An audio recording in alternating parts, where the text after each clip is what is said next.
जी, अब आप screen share करता हूँ।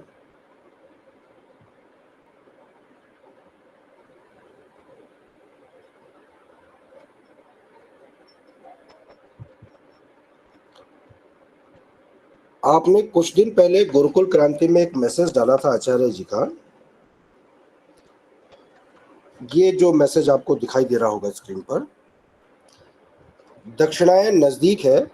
प्रत्येक दिन का सेकंड पर्यंत सूर्योदय और सूर्यास्त के साथ दिनमान देते हुए लोगों को पिछली बार की भांति अवगत कराना है कि वे संज्ञान लें कि किस तरह क्रांति धीरे धीरे परम क्रांति की तरफ बढ़ रही है और दिनमान भी क्रमशः अधिकतम होने की तरफ बढ़ रहा है।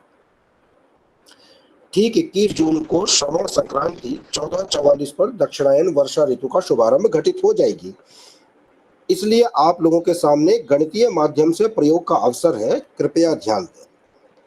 ये मैसेज गुरुकुल क्रांति समूह में आया था और इसी का हम आज थोड़ा सा अभ्यास करने का मेरे मन में विचार था। तो इसको करने के लिए हम ऐसा करते हैं कि सबसे पहले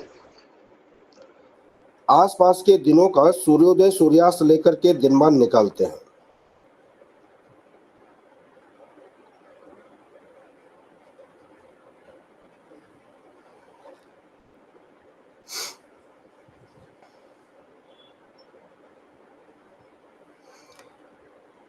हम ये देखने की कोशिश कर रहे हैं कि दिनमान बढ़ रहा है और बढ़ते बढ़ते कौन सी तारीख तक बढ़ रहा है और उसके बाद कौन सी तारीख से घटना शुरू हो रहा है। तो कक्षा शुरू होने से पहले मैं कुछ अभ्यास कर रहा था, आप लोग इसको देखिएगा। देखिए, 9 जून को सूर्योदय और सूर्यास्त के समय का अंतर निकालिए। इसको थोड़ा सा अगर आप लोग करना चाहें तो करके देखिएगा।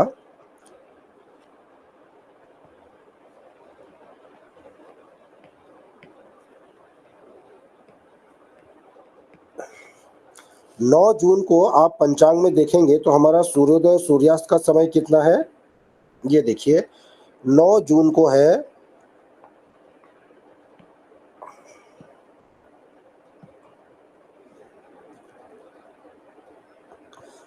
सूर्योदय है 5:27 पर और सूर्यास्त है 19:14 पर। तो हम इसको घटा करके दिनमान निकाल के देखते हैं। ये देखिए, 19:14 और 5:27 बजे को हमने घटाया तो जो हमारा दिनमान है वो आप देखेंगे 9 जून को आया 13 घंटा 47 मिनट। ठीक इसी प्रकार की प्रक्रिया आप हर दिन के लिए भी करके देख सकते हैं। मैंने कुछ कुछ दिन छोड़ करके करी है। मैंने 9 जून को करा, उसके बाद 15 जून को। तो 15 जून को आप देखेंगे पंचांग में, जिन लोगों के पास पंचांग है वो ज़रूर देखें कि 15 जून का सूर्यास्त है 19:16 और सूर्योदय है 5:27। तो हमने जब दिनमान निकाला तो ये आया 13 घंटे 39 मिनट। तो आप देखेंगे कि ये जो है इस दिशा में अभी बढ़ते हुए क्रम में है, 2 मिनट बढ़ गया। फिर हमने निकाला 20 जून को, तो 20 जून का सूर्योदय है 19:17 और सूर्यास्त है 19:17 और सूर्योदय है 5:28। तो इस दिन का दिनमान आया 13 घंटा 49 मिनट। हमारी कर्क संक्रांति कब घटित हो रही है? श्रवण संक्रांति हमारी घटित हो रही है 21 जून को। देखिए, 21 जून को 31 गते, ये देखिए 31 गते कर्क संक्रांति 14:44 बजे घटित हो रही है।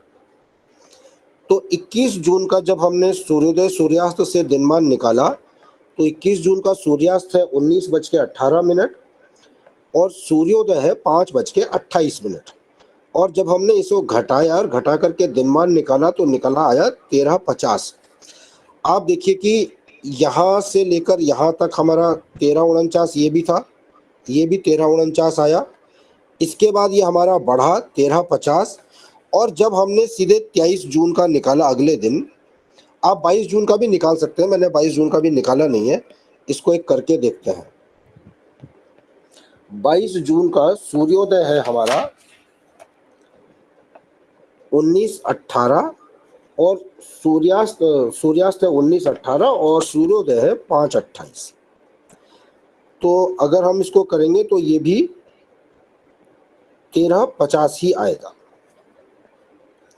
जो हमारा ये दिनमान है 21 जून का, वही हमारा 22 जून का भी आया। ऐसा इसलिए है क्योंकि जो हम यहाँ पे सूर्योदय सूर्यास्त के समय दिए हैं ये सेकंड पर्यंत गणना में नहीं है, कुछ कुछ गणना में मतलब सेकंड के अंश जो है वो छोड़ रखे हैं। इसलिए 21 जून और 22 जून को हमारा दिनमान हमें 13:50 का ही दिख रहा है, जबकि इसमें जो है संभवतः सेकंड्स में कुछ अंतर आएगा। लेकिन आप देखेंगे कि 23 जून को दिनमान हो गया 13:49, ये घटना शुरू हो गया। ये इस बात का प्रमाण है कि 21 जून को हम अधिकतम दिनमान पर पहुंचे। अच्छा, ये दिनमान हमने तो 21 जून का निकाला और 22 जून का, यानी 21 जून को और 22 जून के बीच में कहीं हमारी कर्क संक्रांति घटित हुई है। तो हमने देखा तो हमने क्या पाया कि 21 जून को 14:44 बजे हमारी जो है कर्क संक्रांति घटित हो रही है।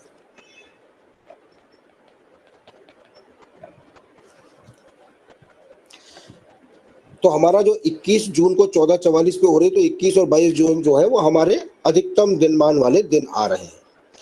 ये मतलब आप इसको ऐसा समझिए कि जो हम एक तथ्य कह रहे हैं कि कर्क संक्रांति है, और उस तथ्य का जो सूर्योदय सूर्यास्त पे जो प्राकृतिक प्रत्यक्ष प्रभाव पड़ रहा है वो हमने देखा कि हाँ 21-22 जून को दिनमान सबसे अधिक है और उसके बाद दिनमान घटना शुरू हो गया।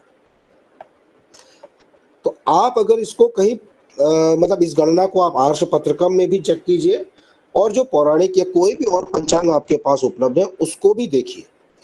उनका दिनमान तो संभवतः सबसे बड़ा 21-22 जून को ही होगा, लेकिन इसको वो कर्क संक्रांति नहीं लिख रहे होंगे, इसको वो श्रवण संक्रांति नहीं लिख रहे हैं। तो ये एक प्रत्यक्ष प्रमाण है जो आपको ये बताता है कि और पंचांगों में क्या गलती हो रही है और आर्ष पत्रकम ने किस चीज को सही करा है। तो एक बात तो मैं ये कहना चाहता था, तो अगर किसी का प्रश्न नहीं है तो ये बात अगर सबको स्पष्ट हो गई हो। आचार्य जी, जो ये मकर संक्रांति वाला जो 14:49 लिया समय, ये कहाँ से लिया? 14:49 नहीं, मकर संक्रांति नहीं, कर्क संक्रांति का 13:49 का दिनमान है। हाँ वही तो है ना, 13:49 है इसका, फिर आपने यहाँ 14:49 लिखा है। 14:44 बजे कर्क संक्रांति घटित हो रही है, ठीक है। अच्छा जी, ये तो कर्क संक्रांति का समय है और ये दिनमान है। जी 21 जून को 14:44 बजे कर्क संक्रांति घटित हो रही है, वो स्पष्ट गणना से है। और इसका मोटा मोटा प्रमाण हम दिनमान से निकालते हैं कि हर दिन का हम दिनमान निकालें। दिनमान का मतलब सूर्यास्त से सूर्योदय का समय घटा दिया तो वो दिनमान हो गया। अब हम जानते हैं कि कर्क संक्रांति के से दिन सबसे बड़ा होता है, तो उस दिन का दिनमान सबसे बड़ा आना भी चाहिए। तो हमने देखा कि 21 जून का दिनमान 13:50 और 22 जून का दिनमान 13:50, 20 जून का दिनमान 13:49 और 23 जून का दिनमान भी 13:49। इसका मतलब अगर हम इसको वैसे देखें तो हमारा जो दिनमान है वो ऐसे बढ़ता हुआ और फिर ऐसे घटता हुआ है। मतलब यहाँ भी हमारा है 20 जून को दिनमान है, यहाँ हमारा 23 जून को दिनमान है, और ये जो दिनमान एक हमारा है वो 21 जून को और 22 जून को हमारा दिनमान 13:50 ये बराबर आ रहा है। इसके बीच में कहीं एक घटना ऐसी हुई होगी जो अधिकतम दिनमान से संबंधित है, जो 14:44 पर हुई है, जिसको हम कह सकते हैं कि ये स्पष्ट कर्क संक्रांति है।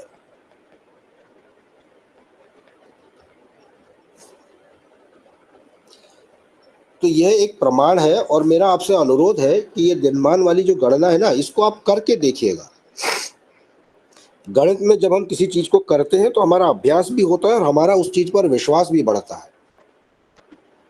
तो आप इसे करके देखेंगे तो आप पाएंगे कि कर्क संक्रांति का एक स्पष्ट प्रमाण, जैसा आचार्य जी ने गुरुकुल क्रांति के समूह में ग्रुप में संदेश डाला था, उसका उद्देश्य भी यही था कि आप अगर इसको गणना करेंगे तो आप पाएंगे कि 22 जून को या 21-22 जून को दिनमान सबसे बड़ा हो रहा है, जो कर्क संक्रांति का जो प्रभाव पड़ रहा है उसका प्रत्यक्ष उदाहरण है, प्रमाण है, जो ये सिद्ध करता है कि हाँ 22 जून को ही कर्क संक्रांति है। जी, इसको कर्क संक्रांति क्यों कहते हैं? अच्छा, प्रचलन में इसको कर्क संक्रांति कहते हैं। वैदिक हिसाब से तो यह दक्षिणायन का दिन है।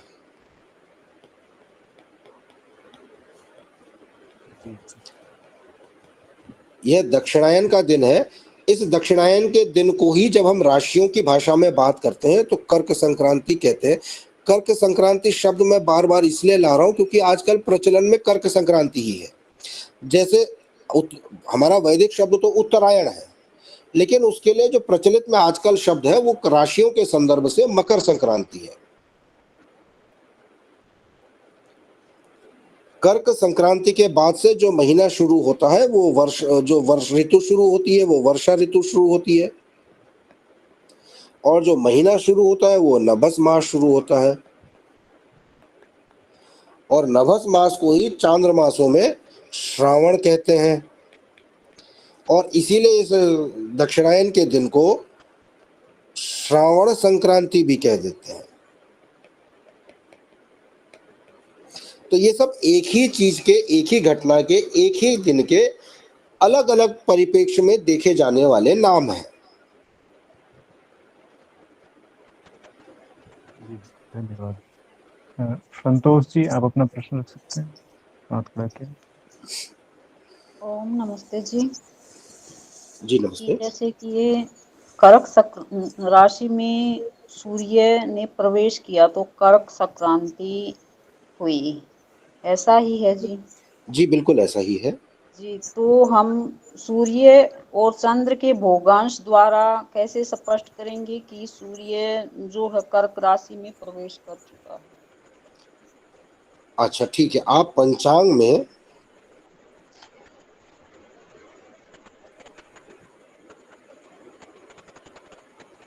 ये वाला पृष्ठ देखिए, जो मतलब पृष्ठ संख्या 60, जहां यहाँ देखिए ना 61 में तो 31 तारीख को दिखा रखी है आपको, कर्क संक्रांति आपको यहाँ दिखाई है 31 गते को। अब 31 गते का हम सूर्य स्पष्ट देखते हैं, तो आप देखेंगे 31 गते का जो सूर्य स्पष्ट है यह है 89 डिग्रीज। और इसके बाद जो अगला दिन आएगा उसमें आपका जो ग्रह स्पष्ट आ गया, सूर्य स्पष्ट आ गया 90 डिग्री। यानी 90 डिग्री का जो, अब ये आपको क्लियर हो गया ना, तो ये देखिए आप कि 31 तारीख को है हमारा सूर्य स्पष्ट 89 डिग्रीज, और अगले महीने की 1 तारीख को है 90 प्लस कर देता हूं इसको, 89 प्लस है, मतलब 89 डिग्रीज कुछ है, तो प्लस भी नहीं करता हूं मैं, स्पष्ट लिख देता हूं कि ये है 90 डिग्री 35 मिनट 11 सेकेंड, और ये है आपका 89 डिग्रीज 37 मिनट 56 सेकेंड, है ना। ये हो गया आपका 21 जून और ये है आपका 22 जून। तो आप देखेंगे कि इस बीच की अवधि में इसने कहीं पर सूर्य स्पष्ट एग्जैक्टली 90 डिग्री 0 मिनट 0 सेकेंड हो गया होगा, क्योंकि 89 से 90 की तरफ जा रहा है, तो बीच में कहीं पर जो है 90 डिग्री हो गया होगा। अब जब हम राशियों के वो देखते हैं तो देखिए 0 डिग्री से 30 डिग्री तक मेष, 30 डिग्री से 60 डिग्री तक वृषभ, 60 डिग्री से 90 डिग्री तक मिथुन, और 90 डिग्री से 120 डिग्री तक है हमारी कर्क राशि। 90 डिग्री के अंश पर आया, जब तक 89.9999 अंश पर भी है ये मिथुन राशि में है, और जैसे ही ये 90.0001 अंश पर भी आया ये कर्क राशि में आ गया। इसी क्षण का नाम कर्क संक्रांति, जिस क्षण में सूर्य जो है 90 डिग्री के अंश को पार कर जाता। तो ये हमको ग्रह स्पष्ट वाले, तो हमें ये ग्रह स्पष्ट वाले पेज से पता चल जाता है कि सूर्य जो है आज 90 डिग्री के अंश को क्रॉस कर रहा है, अर्थात कर्क संक्रांति में प्रवेश कर रहा है। अच्छा, जो ये संक्रांतियां होती है ना राशियों के संदर्भ में, ये सूर्य से ही होती है, चंद्रमा से इनका तात्पर्य नहीं होता। हमें जो पता चलेगा चंद्र स्पष्ट और सूर्य स्पष्ट को अगर हम देखना है तो हम ये कर सकते हैं कि कर्क संक्रांति के दिन तिथि कौन सी थी, और इस कर्क संक्रांति के बाद जो भी हमारा नया चांद्रमास शुरू होगा, क्योंकि देखिए इस दिन जो हमारी तिथि है 21 जून को, वो हमारी अष्टमी है। 21 जून को जो है हमारी कृष्ण पक्ष की अष्टमी तिथि है। तो इसके कुछ दिन बाद जो है हमारा 30 जून को, या 30 जून को शुक्ल पक्ष का आरंभ हो रहा है।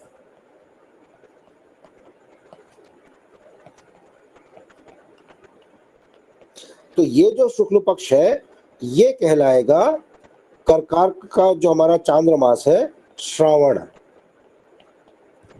तो ये हमारा श्रावण शुक्ल पक्ष होगा। इस तरह से हम चांद्रमासों का नामकरण करते हैं। जी, हो गया स्पष्ट, बहुत अच्छी तरह, बहुत बहुत धन्यवाद। जी जी शिवचरण जी, आप अपना प्रश्न रख सकते हैं। सर जी बोल रहे हैं अभी कि 21 जून को अष्टमी है, लेकिन इसमें एकादशी है, 11 है 21 जून को। 21 जून को अष्टमी है जी? एकादशी नहीं, एकादशी 21 जून को। जी देखिए ये आया आपका 21 जून, ये है ना 21 जून। जी हाँ, तो 21 जून को यहाँ देखिए आगे क्या है, अष्टमी है ना? नहीं, एकादशी है इस 1944 वाले पंचांग में, इस साल की वर्तमान के पंचांग में। 1944 के पंचांग में? हाँ, 1900 वर्तमान का पंचांग। ये 1944 का ही पंचांग खोला हुआ है मैंने। कृपया कुछ समय पश्चात प्रयास करें। The person you are calling is not answering. Please try later. उनको अष्टमी ही तो है, एकादशी कहाँ लिखा है? जी ठीक है आचार्य जी, ये पिछला पंचांग है ये। हाँ जी, वो पिछला होगा। इस समय के पंचांग में इस समय अष्टमी ही है।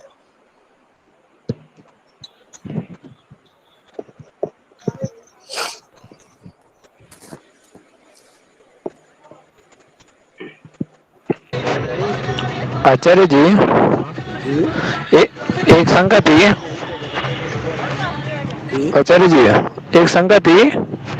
अपने एकादशी तिथि है वो 10 जून को है या 11 जून को है? आप पंचांग को देखिए। हाँ हाँ, 10 जून को कर रहा है महीने वाली। तो एकादशी 11 जून को है 5:48 तक।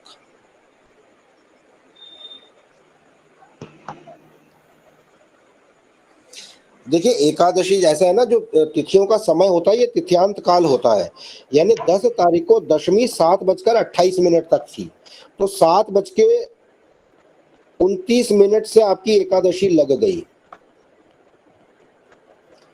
और 11 जून को 5:48 तक एकादशी थी।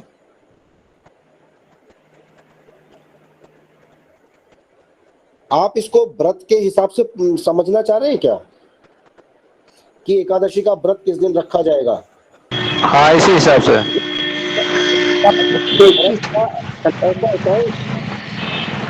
21 बार एकादशी ही है जी। कब रहेगा इसका? इसका व्रत रहना चाहिए, तो ये शास्त्रीय निर्धारण है, ज्योतिष का मतलब मैं उसका वो नहीं हूँ, लेकिन सामान्यतः ऐसा होता है कि सूर्योदय के समय जो तिथि वर्तमान होती है वही उस दिन की तिथि मानी जाती है। आप देखेंगे सूर्योदय है 5:27 तक और एकादशी है 5:48 तक। तो ये जो है ना 11 तारीख को एकादशी का व्रत होना चाहिए। अब इसमें है क्या कि पंचांगों में विसंगति क्यों आती है?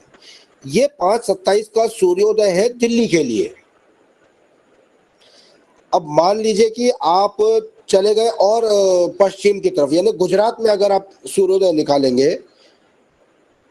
है ना, या किसी और अक्षांश या किसी और देशांतर के लिए जब आप सूर्योदय निकालेंगे, हो सकता है किसी जगह का जो सूर्योदय है वो 5:49 आ जाए।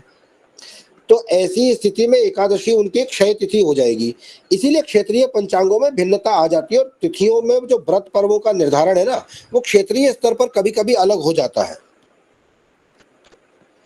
लेकिन इस पंचांग के हिसाब से दिल्ली के लिए 11 तारीख को एकादशी का व्रत होगा।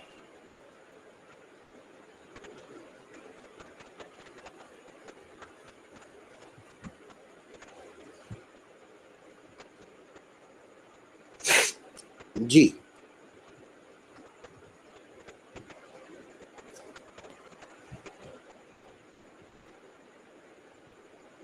ये जो दक्षिणायन की जो क्रिया है, इसको हम कोई प्रैक्टिकल या छाया के तरीके से समझ सकते हैं क्या, घर में, या फिर ये वेदशाला में संभव है? बिल्कुल समझ सकते हैं सब। ये तो एक ऐसी चीज है जिसे आप नाप सकते हैं, जिसके हिसाब से आप आज के दिन की दक्षिणायन के दिन की खास बात यह है कि कर्क रेखा पर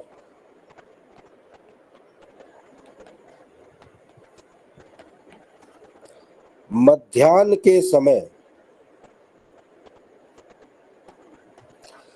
छाया लोप हो जाता है। छाया लोप मतलब कि अगर आपने कोई चीज खड़ी करी है, उस दिन क्या है कि सूर्य ठीक आपके सिर के ऊपर है, तो इस चीज जैसे सूर्य अगर यहां होगा तो क्या होगा कि आपकी ये छाया बनेगी, लेकिन अगर सूर्य ठीक ऊपर है तो इसकी जो है छाया जो है वो इसकी जड़ में ही आ जाएगी, तो एक तरह से छाया लोप हो जाएगा। तो इसको नापा जा सकता है। आप स्वस्थान, अब चूंकि आप हैं कर्क रेखा से, अगर आप कर्क रेखा क्षेत्र में है, यानी कि अगर आप उज्जैन में है, उज्जैन का जो नाम महाकाल है, वो ऐसे ही नहीं है, ये सिर्फ पौराणिक, एक्चुअली हमारे पुराणों में भी ऐसी बहुत सारी चीजें हैं जिनके कई सार्थक संदर्भ हैं, सार्थक मायने हैं। तो उज्जैन में जो महाकाल मंदिर है उसका एकमात्र कारण ये, उसका नामकरण का एक कारण यह भी है कि चूंकि वो कर्क रेखा पर स्थित है, तो वो काल के आकलन में यानी पंचांग के निर्माण में एक महत्वपूर्ण भूमिका वो ऐतिहासिक काल से निभाता आया है। आज जो हम महाकाल मंदिर को देखते हैं, तो आज का जो महाकाल मंदिर है वो नहीं है, क्योंकि इसको जहां तक मुझे ध्यान है शायद तुगलक के जमाने में इस मंदिर को तोड़ दिया गया था, तो ये मंदिर दोबारा बना है। और कर्क रेखा भी जो है थोड़ी सी खिसक गई है आजकल, एग्जैक्टली बल्कि इसके एक जगह है डोंगल, ये है उज्जैन से मेरे ख्याल से 60 किलोमीटर होगा या 60-70 किलोमीटर है। ये जो डोंगल जगह है ये एग्जैक्टली कर्क रेखा पर स्थित है आज की तारीख में।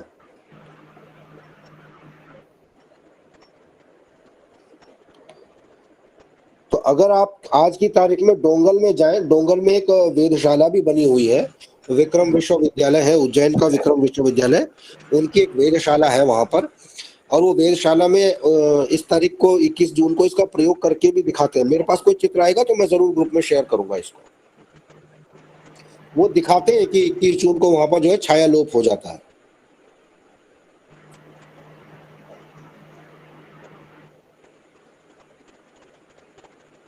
जी आचार्य जी, जी पिछली वर्ष हमने आपको चित्र भेजे थे कर्क रेखा के, और वहाँ जाके हमने, हाँ जी, मैं चरण पांचाल, हमारे यहाँ से 70 किलोमीटर दूर है कर्क रेखा, विदिशा जिले में पड़ती है। भोपाल और विदिशा के मध्य में है कर्क रेखा। तो वहाँ से हमने पिछले साल चित्र भेजे थे और इस साल भी भेजेंगे। जरूर भेजिएगा, क्योंकि वो एक प्रत्यक्ष प्रमाण है कर्क संक्रांति का। चित्र छाया है वो पैर के नीचे आ जाती है। बिल्कुल, और ये अनुभव अपने आप में एक बहुत ही अच्छा अनुभव होता है कि जब हम चीजों को होते हुए देखते हैं। जी जी, उसको हमने प्रमाण देखा है उसका। जी बिल्कुल बिल्कुल, ये बहुत अच्छी बात है और इसके चित्र दोबारा इस बार भी भेजिएगा जैसे आपको जी जी सुविधाजनक लगे। जी जी। तो ये तो बहुत ही सरल रूप से प्रमाणिक है। तो क्या जो और पंचांग है उसमें इनको कर्क संक्रांति नहीं बोला जाता है इस घटना को, या बोला जाता है 21 नहीं, जून वो वाली इसको घटना कर्क संक्रांति नहीं बोलते। उनकी कर्क संक्रांति में 24 दिन का अंतर है।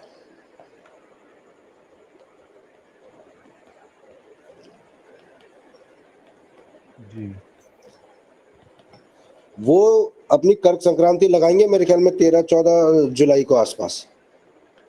तो उस दिन कोई भौगोलिक घटना तो नहीं घट रही होगी, ऐसी कोई भौगोलिक घटना का तो ऐसी प्रमाण घटना नहीं नहीं घट रही होती। 17 जुलाई को मनाएंगे। हाँ, तो इस बार हो सकता है उनका 17 जुलाई को आ रहा होगा। ये भी उनका खिसकता रहता है। वो एक्चुअली इसमें ऐसा है कि ये एक दिन प्रति 72 वर्ष के हिसाब से इनकी जो ये संक्रांति है ये चलायमान है, बढ़ जाती है। हाँ बढ़ जाती है। मतलब आप देखें ऐतिहासिक प्रमाण है कि स्वामी विवेकानंद का जन्म जो है वो मकर संक्रांति के दिन हुआ था, जी लेकिन उनका जो जन्म दिवस मनाया जाता है वो 10 जनवरी को मनाया जाता है। जी उनके जन्म के समय में मकर संक्रांति 10 जनवरी को हो रही थी। जी। आजकल ये 15 जनवरी को होने लग गई है। और एक प्रमाण आपको और देता हूं, जो पानीपत का तीसरा युद्ध हुआ था मराठों और अब्दाली के बीच, वह भी मकर संक्रांति के दिन हुआ था, लेकिन वो आता है आपका 7 जनवरी को।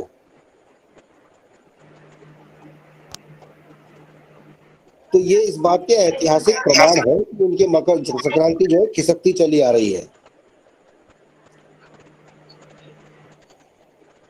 ये 1 डिग्री प्रति 72 वर्ष या 1 दिन प्रति 72 वो वर्ष? मैंने एक अंश उसमें लिख दिया, आप इसे एक दिन ही समझ लीजिए, मैं एक दिन कर देता हूँ इसको, एक दिन प्रति वर्ष के हिसाब से ये। और आज की तारीख में ये अंतर तकरीबन, ये अंतर है हमारा 23.5 दिन से ज्यादा का है ये।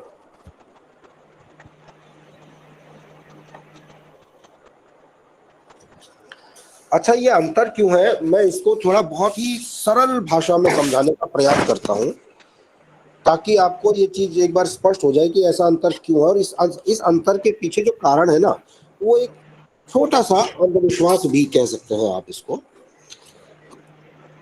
देखिए, ये हमारा एक वृत्त है।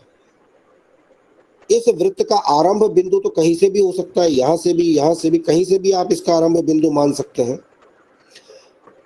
मान लीजिए आपने इसका आरंभ बिंदु जो है वो ये मान लिया, तो जब आप यहां से चलते हैं और परिक्रमा करते करते करते करते जब आप वापस यहीं पहुंच जाते हैं, तो आप कहते हैं कि एक वृत्त या एक चक्कर पूरा हो गया। वर्ष के अर्थ में हम कहते हैं कि पृथ्वी यहां से चली और अपना चक्कर लगा के वापस यहीं पहुंच गई, तो हमारा एक वर्ष पूरा हो गया। ये तो हो गई वर्ष की सैद्धांतिक परिभाषा। अब क्या हुआ कि उदाहरण के लिए कह रहा हूं, आप मान लीजिए मैं जैसे देहरादून में हूं, मैं अगर देहरादून से चलना शुरू करूं पूरब की तरफ और चलता जाऊं तो कुछ वर्षों बाद, एक समय बाद मैं वापस पृथ्वी में घूम करके देहरादून से चलूंगा और चलता रहूंगा तो एक समय बाद मैं वापस देहरादून ही पहुंच जाऊंगा और मैं कहूंगा कि मैंने पृथ्वी का एक चक्कर लगा लिया। तो सैद्धांतिक रूप से मैंने तो एक परिभाषित करा कि देहरादून से चले, वापस देहरादून को आ गए, तो एक वर्ष हो गया। अब मैंने क्या करा कि ये चक्कर को चलते समय मैंने अपने कदम भी गिन लिए और मैंने कहा कि साहब 1 करोड़ कदम लगे मुझे इस परिक्रमा को पूरी करने के। तो पृथ्वी के एक चक्कर की परिभाषा एक तो हो गई सैद्धांतिक, कि हम देहरादून से चले और देहरादून वापस आ गए तो एक चक्कर पूरा हो गया। और एक हो गई इसकी गणितीय माप कि देहरादून से 1 करोड़ कदम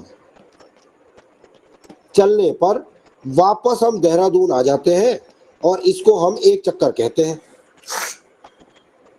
अब मान लीजिए कि मुझसे ये 1 करोड़ कदम गिनने में 10 कदमों की गलती हो गई है, यानी कि ये 9,99,99,990 कदम थे, लेकिन मैंने गलती से 1 करोड़ कदम गिनने में 10 कदमों की गलती होना कोई बड़ी बात तो है नहीं, हो गई गलती। लेकिन इसका परिणाम ये हुआ कि जब मैंने देहरादून से चलना शुरू करा और कदम गिनने शुरू करे तो पहले चक्कर में मैं देहरादून से 10 कदम आगे निकल गया, दूसरे चक्कर में मैं देहरादून से 20 कदम आगे निकल गया, तीसरे चक्कर में मैं देहरादून से 30 कदम आगे निकल गया। तो ऐसे करते करते अब मैं देहरादून की बजाय अल्मोड़ा पहुंच गया हूं, और अब मैं ये जिद कर रहा हूं कि ये अल्मोड़ा नहीं, यही देहरादून है।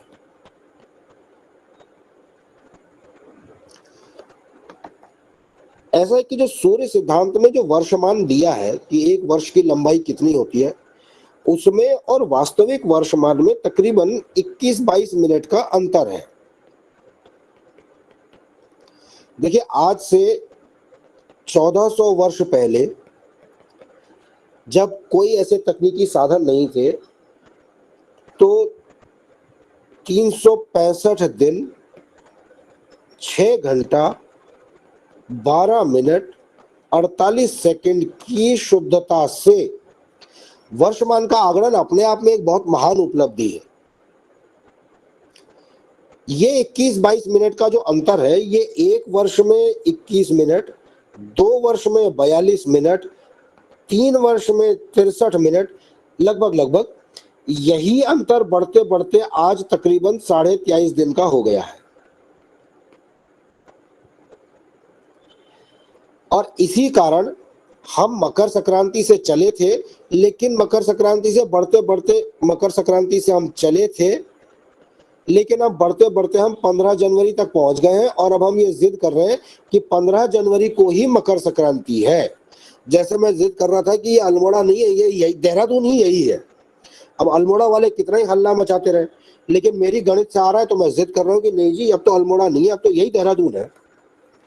तो ऐसे ही इन पंचांगों में मकर संक्रांति से चले, मकर संक्रांति पर आ गए तो 1 वर्ष हो जाना था, लेकिन जब गणना करी और गणना में सुधार नहीं करा तो वो आज बढ़ते बढ़ते 15 जनवरी पहुंच गए, और अब ये जिद कर रहे हैं कि 15 जनवरी को ही मकर संक्रांति है। ये बहुत ही साधारण भाषा में बताने का प्रयास कर रहा हूं, बहुत ही लेमेन्स लैंग्वेज में। इसलिए ये अंतर है, और इसीलिए ये अंतर इनका बढ़ता हुआ अंतर है। ये आज 15 जनवरी को मकर संक्रांति कर रहे हैं, कुछ समय बाद ये 16 जनवरी को भी करेंगे, फिर ये 17 जनवरी को भी मकर संक्रांति करेंगे। और आप सोचिए कि ऐसा करते करते ये किसी टाइम ठेठ गर्मियों में, यानी कि मान लीजिए आजकल के हिसाब से ही जब ये 9 जून को मकर संक्रांति कर रहे होंगे, तो आप सोचिए ठेठ गर्मी में ये गुड़ और तिल खिलाएंगे।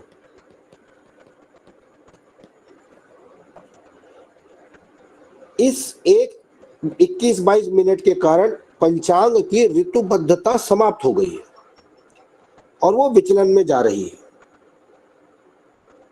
अच्छा, यहाँ तो 21-22 मिनट का अंतर है। अगर आप हिजरी कैलेंडर देखेंगे जो चांद्र वर्ष पर आधारित है पूरी तरह से,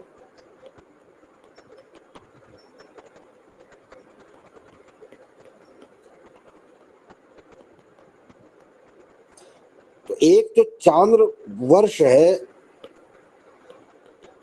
जो कि 12 चांद्र महीनों के बराबर है, ये होता है हमारा लगभग 354 दिन का। तो इनके में जो अंतर है वो सौर वर्ष यानी कि ऋतुओं में, और उसमें जो अंतर है वो 11 दिन का अंतर है।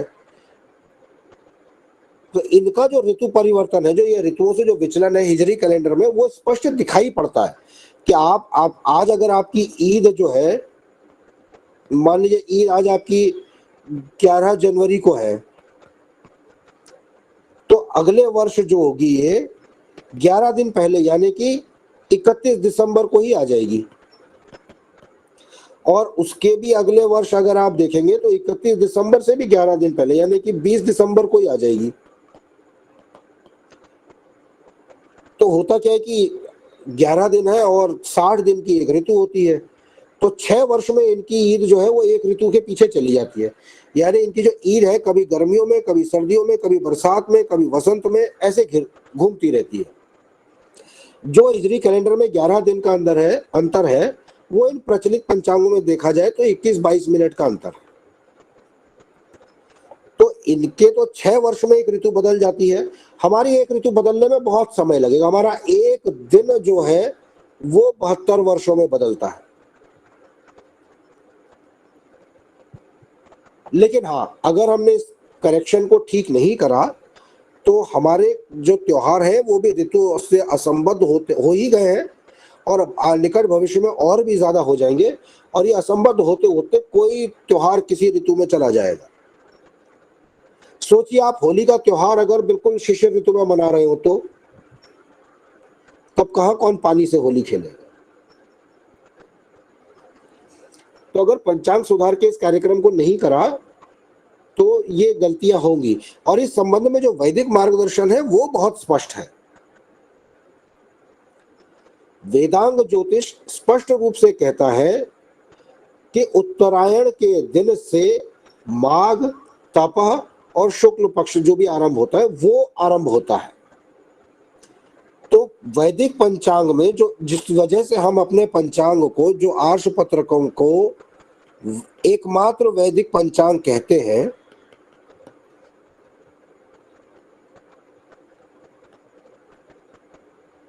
उसका कारण ही यही है कि वेदांग ज्योतिष या वेद का जैसा हमें उपदेश है उसके अनुसार उत्तरायण के साथ माघ मास, यहां इसका सौर से तात्पर्य है, या तपह मास या शुक्ल पक्ष जो भी इसके बाद शुरू होता है वो माघ शुक्ल पक्ष शुरू होता है। ये वेदांग ज्योतिष का निर्देश है, उपदेश है, ये वैदिक मार्गदर्शन है। इसीलिए हम अपने पंचांग को एकमात्र वैदिक पंचांग आर्ष पत्रकम को कहा जाता है। मुझे लगता है जो अंतर है, शायद मैं इसको, वैसे मैंने बहुत ही साधारणतम भाषा में समझाने का प्रयास करा है, शायद थोड़ा स्पष्ट हुआ होगा। जी विभू जी, मुझे तो बहुत ही अच्छे से और बहुत ही सरलता से आज समझ में आया। इस चीज को मैं जान तो रहा था लेकिन आज बिल्कुल स्पष्ट हो गया, और इस वीडियो से मुझे लगता है बहुत लोगों को यह स्पष्ट हो जाएगा। बहुत बहुत धन्यवाद। बिल्कुल, जो सूर्य सिद्धांत के संबंध में एक अंधविश्वास है कि ये भगवान सूर्य ने कहा है तो ये गलत नहीं हो सकता, बस वो जिद इस चीज का कारण है। जबकि स्वयं सूर्य सिद्धांत में सूर्य सिद्धांतकार ये कह रहे हैं कि यदि आपकी गणित से जो चीज परिणाम आ रहा है और जो दृश्य में जो परिणाम आ रहा है, अगर उसमें अपनी भिन्नता आ रही हो तो अपनी गणित में सुधार कर लेना। स्वयं सूर्य सिद्धांत ये निर्देश कर रहा है। मैंने देखा है जितने भी हमारे महापुरुष हैं उनकी बड़ी विनम्रता होती है कि वो इस बात को, आप स्वामी दयानंद सरस्वती जी को देखिए, उन्होंने कितने सहज भाषा में कहा कि मैं कोई पूरा विद्वान नहीं हूं, अगर कभी भविष्य में मेरी बात में कोई गलती पाई जाए तो उसे तर्कयुक्त युक्ति करके उसको सही कर लिया जाए।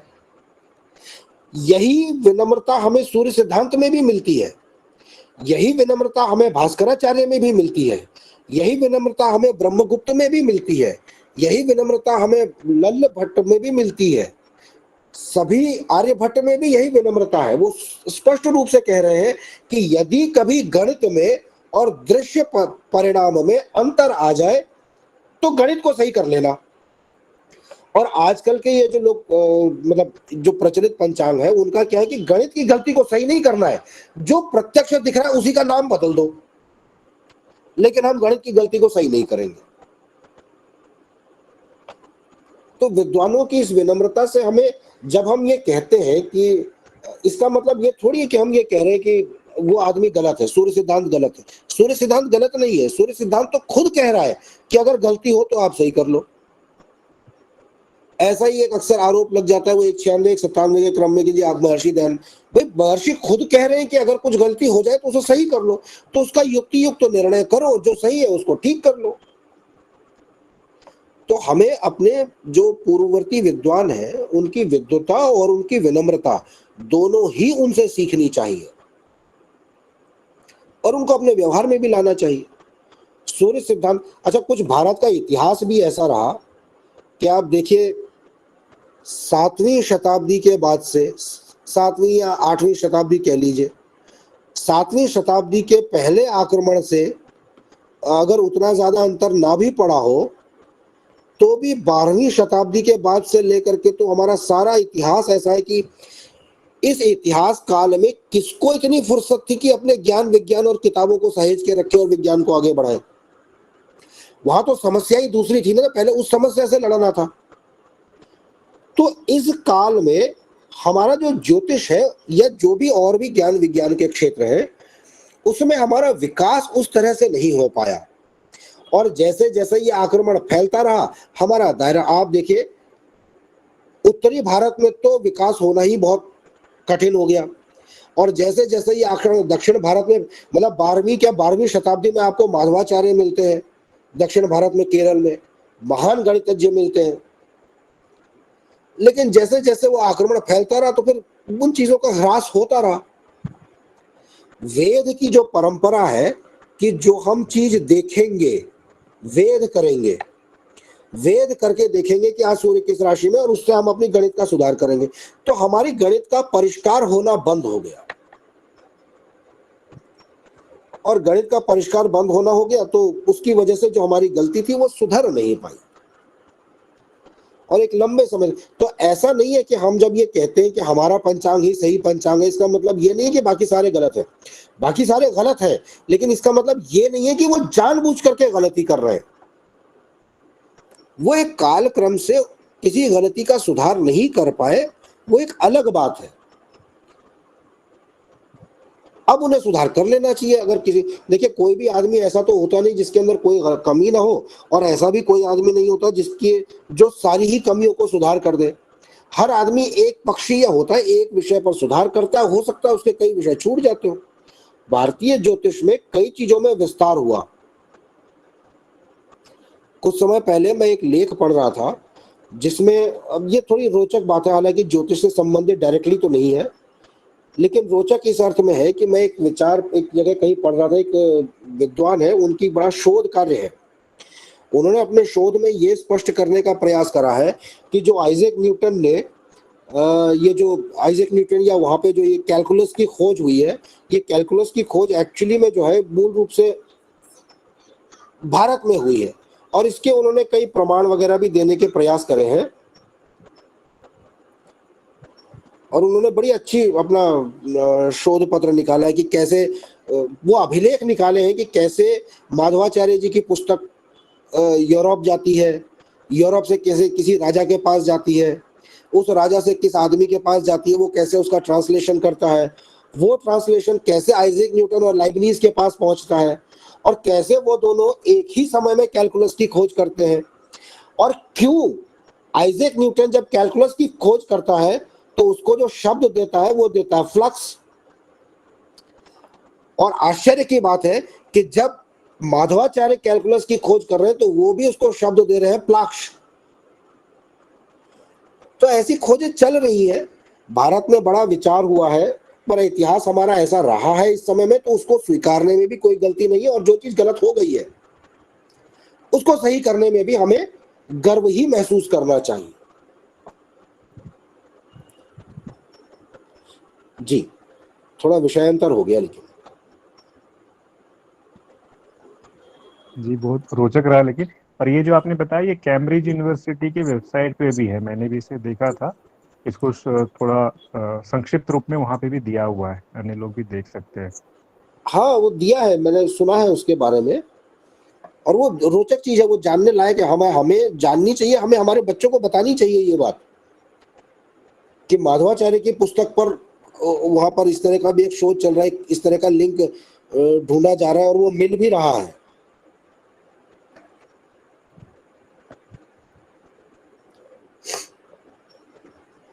जी तो आज समय हो गया है। किन्हीं का कोई और प्रश्न है तो रख सकते हैं शीघ्रता से, फिर हम आज की कक्षा को विराम देंगे।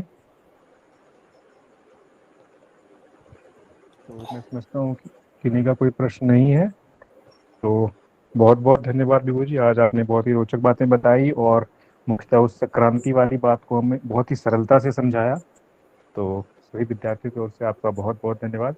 आइए हम सभी मिलकर एक बार ओम का उच्चारण करते हैं, ईश्वर को धन्यवाद देते हुए इस कक्षा को विराम करते हैं।